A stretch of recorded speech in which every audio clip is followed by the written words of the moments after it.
It's Cinemassacre's Monster Madness. Screams not on screen.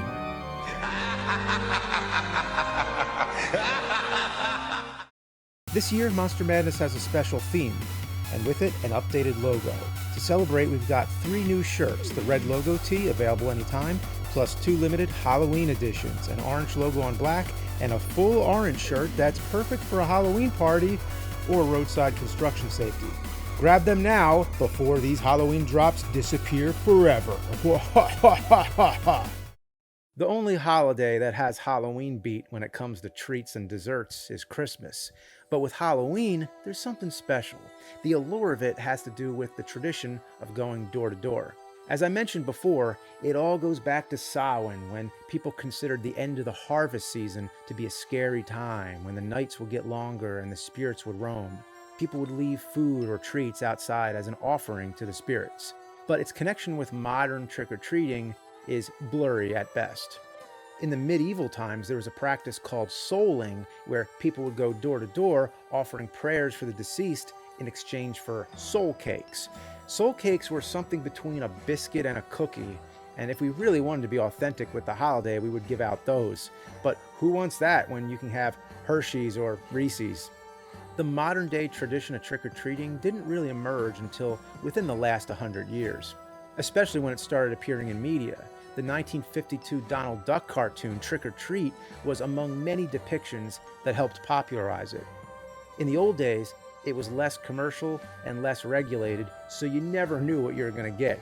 I'm talking before my time. In the whole history of trick-or-treating, people would give out nuts and fruits, homemade candied apples or muffins, cookies right out of the oven. Nowadays, pretty much everything is store-bought and wrapped. In the 80s, I do remember getting some of those unwrapped homemade items and always being cautioned by parents and teachers to avoid that. There were stories about poisoned candy and the classic razor blades and apples.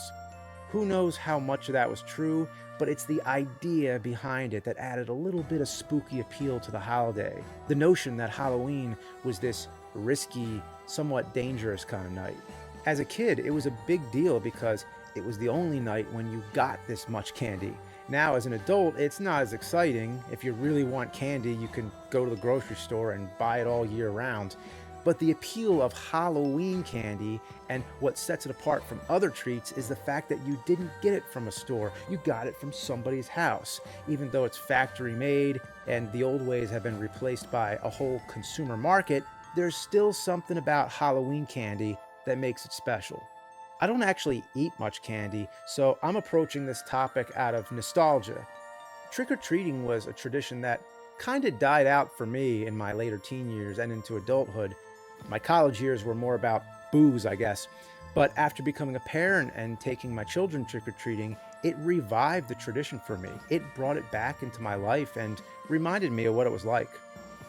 It's funny how certain things come back to you. Just seeing the familiar packaging. You hold a bag of M&Ms, you feel them rolling around inside, feel the wrapper crinkle. Yeah, let's listen to that sound. Or a box of Whoppers. You shake it and you hear them rattling around. You tear it open, and then you get that, that aroma of milk chocolate, and it triggers those memories. Pour it in your hand, pop in your mouth, and then you shut up. Yeah, that's exactly as I remember. With Whoppers, I love the way they crunch in your mouth.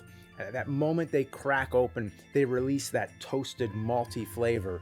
And then you get that crisp, dry finish that lingers and just makes you want more.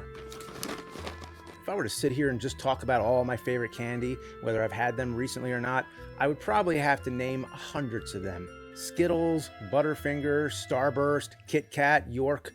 Oh man, York is so good. You bite through that chocolate coating and then all that peppermint flavor comes rushing out. But I'm talking specifically Halloween. If you had to choose which candies go with the season, what are they? Right off the bat, I gotta say candy corn. In the same way that candy canes go with Christmas and jelly beans go with Easter, candy corn is the undisputed visual representation of Halloween. And those candy corn pumpkins that sometimes go with it.